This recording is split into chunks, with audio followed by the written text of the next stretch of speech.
తమిళనాడులో బీజేపీకి అతిపెద్ద సమస్య ఏంటంటే ఉన్నది పోయింది, ఉంచుకున్నది పోయింది. అన్నామలై పాపం తన పదవికి రాజీనామా చేసి మరి వచ్చాడు. ఆయనకి క్రిందటిసారి సింగిల్గా పోటీ చేద్దామన్నాడు. అప్పుడు 14% ఓట్లు వచ్చినాయి.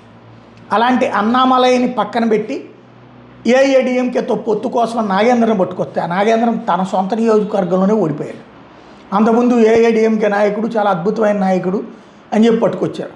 సరే, తమిళసై 7 సార్లు 8 సార్లు ఓడిపోయింది అనుకోండి, అది పక్కన పెడితే ఇప్పుడు చివరికి బీజేపీకి 27 సీట్లు మాత్రం ఏఐఏడీఎంకి ఇస్తే అందులో ఒకే ఒక్క సీటు గెలిచింది. అక్కడ ఇప్పుడు ఓట్లు 2.5% పడిపోయింది. లోపం ఎక్కడుంది? భారతీయ జనతా పార్టీ సొంతగా ఎదిగే టైంలో మళ్ళీ చెడగొట్టుకున్నారు. అవసరమైతే ఇంకో 2 ట్రిప్పులు ఇబ్బంది పడుతుంది.